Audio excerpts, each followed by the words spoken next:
aabihii dhalay ayaa gacantiisa ku dilay weliba si aan naxariis lahayn sida ugu xanuunka badan ee qof bini'aadam ah loo dili kara ayuu u dilay kaaga sii daran gabadhan xitaa maysan qaankaarin kaliya waxay ahayd 8 sano jir saaxiibayaal ku soo dhawaada kanaalka dunida dahsoon fadlan haddii aad nagu cusub tahay kanaalka subscribe inoo saar muuqaalkan inoo like gareey iskuna day inaad u garaan hal qof sii karsiiso muuqaalkan aad u mahadsan tihiin ku soo dhawaada muuqaalkeena maanta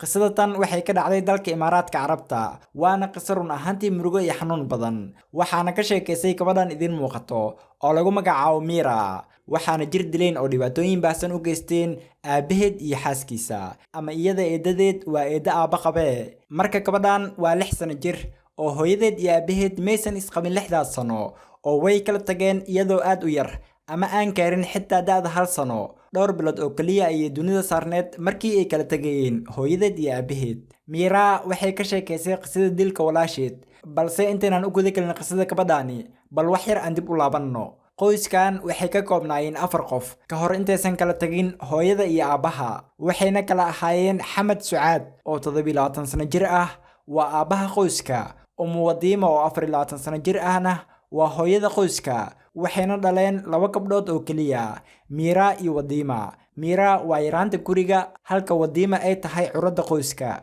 marka aan u soo laaban qisadeeni Mira maalin ay iskuulka aaday iyadoo kaligeed ah kadib macallimiintii ayaa weydiiyeen sababta ay muddooyinkan ku maqneed iyo halka ay jirto walaasheed ka weyn Wadiima marka macallimiintii ay ugu sheekaysay qisada dilka walaasheed oo ah qiso aad u xanuun badan iyadoo tiri waxay ka xireen timaha kadibna waxay ku shubeen biyo kulul ilaa ay miir daboolantay kadib way soo qaadeen waxay ku soo xireen albaabka suuliga iyagoo lugaheedii laadlaadiyay saacado kadib ay suuligii fureen kadib waxaan arkay walaashay oo dhimatay aniga waan arkakaxay oo waan qayliyay intaa kadib aniga ay ii soo jeesteen oo waxay ugu bilaabeen jirdil aabe soonkiisa ayuu ugu garaacayay eedana fiila ayay wadatay ilaa ugu dambeyn aan dhaho iga joojiye dilka aniga waxba maan arkin markaan intaas iri waxay iga joojiyeen garaacista intaa kadib waxaan maqlay iyagoo qorsheynaya inay ku aasaan dhul saxara ah oo u dhawaa xaafada aabe ayaa soo qaatay buste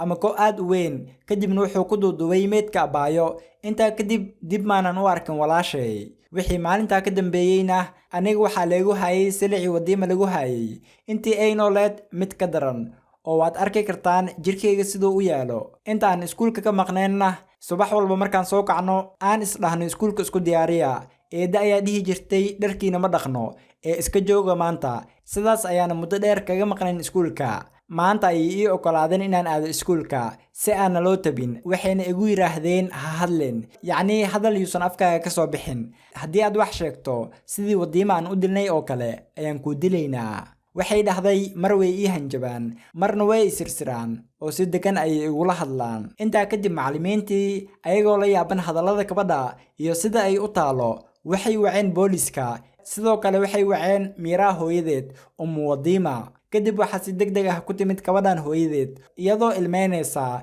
booliskii ayay la xiriirtay iyagoo markii horeba soo socday way yimaadeen waxay arkeen gabadhan yar sidoo kale macallimiintii ayaa booliskii u sheegeen qisada ay la wadaagtay gabadhan iyo dilka walaasheed ka weyn Wadiima booliskii ayaa soo qabtay gabdhahan aabahood Xamaad iyo xaaskiisaba waxaana loo taxaabay xabsiga sidoo kale waxay soo qabteen ama saldhigga ay u wadeen Wadiima gabdhahan hooyadood waxayna weydiiyeen sababta keentay kala tagooda yacni sababta ay u kala tageen sababta ay isku fureen waxay tiri aniga wuu idili jiray oo marar badan ayna u dulqaatay laakiin waan adkaysan waayay waan dacweeyay waxaana dalbaday furiin balse wuxuu ku adkaystay in ilmaha uu isaga wada haysan doono furiinkana uu ogol yahay micnaha xujo ayuu iga dhigay anigana waan aqbalay maadaama uu isla meeshaas igu ballan qaaday in markaan u baahdo aan la kulmi karo ilmahayga sidaas oo ay tahay marar badan ayuu imeermeeriyay ama ii diiday inaan la kulmo ilmahayga inkastoo mararka qaar cadaadis aan saaro darteed igu ogolaan jiray inaan la kulmo ilmahayga gabdhahan hooyadood Wadiima waxay intaas ku dartay in ilmaha ay caafimaad qabeen aadna u qurxanaayeen markii isaga ay ku wareejinaysay waxayna soo bandhigtay cadeymo badan sida warqadda caafimaad qabkooda iyadoo maxkamadda ka codsatay in xukun adag la marsiiyo eedeysanayaasha ugu dambeyn waxaa Xamad Sucaad iyo xaaskiisaba la soo taagay maxkamaddii waxay qirteen inay dileen Wadiima rafaadiyeenna gabadhan Mira ah Aabaha ilmahan dhalay Xamad ayaa sheegay inuu ka qoomameeyay dilka uu u geystay gabadhiisa, laakiin muusan caddeyn sababta uu u dilay. Waxaana la yaab noqotay in maxkamadda uu ka dalbaday in lagu fuliyo xukun dil ah. Booliskii dadkii xaafadda degnaa ayaa soo baxay oo raadiyey meydka Wadiima, ilaan si fiican looma aasine. Waxayna tageen halkii uu tilmaamay Xamad gacan ku dhiglahan dilay gabadhiisa. Raadin badan kadib way heleen meydka Wadiima, way soo qaadeen, way dhaqeen, kadibna way aaseen. Intaa kadib qisada gabadhan ayaa ku faaftay guud ahaan dalka Imaaraadka iyo dhammaan dalalka Khaliijka Carabta. Dowladda Imaaraadka ayaana soo saartay sharci ama qaanuun ee ugu magac dartay Qaanuun Wadiima, waana sharci dhowraya xuquuqda ilmaha yaryar ee aan qaankaarin. saaxiibayaal, halkaas ayuu ku eegay muuqaalkeena maanta. Waad ku mahadsantahay sida quruxda badan aad u soo gaartay ilaa dhammaadka muuqaalka. fadlan haddii ay tahay markii ugu horreysay aad daawatay qisooyinkeena, subscribe noo saar muuqaalkan inoo like karee si qisooyinka dambe ay kugu soo dhacaan. mahadsanidin saaxiibayaal, mac salaama.